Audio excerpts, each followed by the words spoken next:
come So from? I mean, you don't need to take over. Like you can just, be successful in your own way. But when you have competitor like Google, it's very hard. Like that's what turns most people off.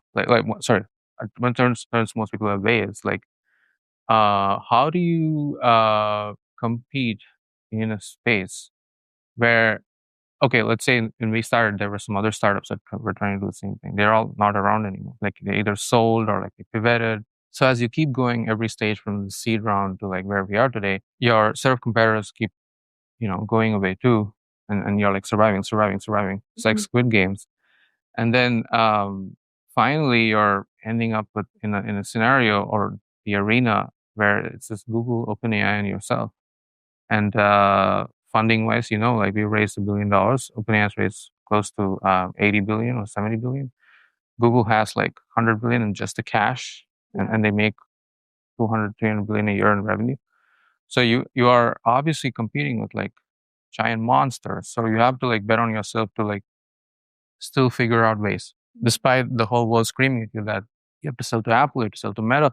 The game is over. Like you're just going to die in a couple of years. I can bet my entire savings that this company is going to go to nothing. And you have to be able to read all that and like still motivate yourself and also motivate the people who have trusted you to like be the investors or the employees who are working here.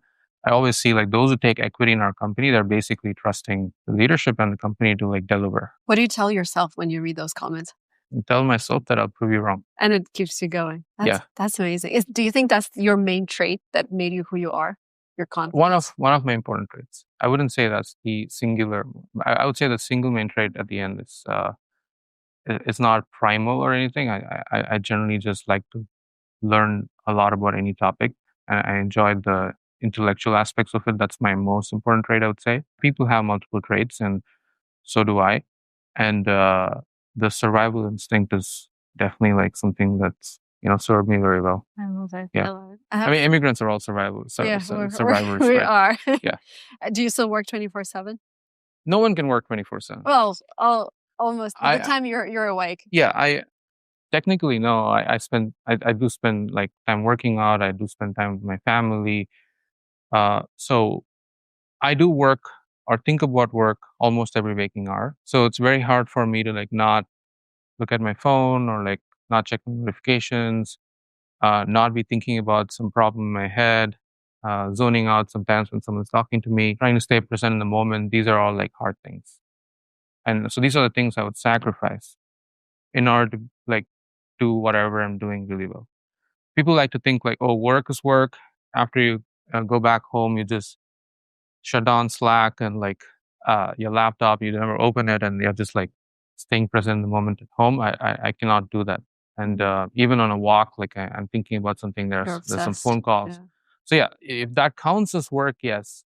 I mean, my mom, like whenever I was young, like always said like anything that's not quality, like time, undistracted time, is not really work. And I've always believed that like, yes, I can be replying on Slack while I'm walking, taking a walk. That doesn't mean I'm really working. Some people like to count that as hours, and I know when Elon says he works 12 hours a day, I'm sure he counts all that. But it's truly like the time I spend where I'm just looking at the product and thinking how to improve it, or I'm like talking to some of our people internally on like what we can do to like grow the app more, or like what are all the new ideas we can put into the app to make it even better. How can we improve the orchestration of the models even better?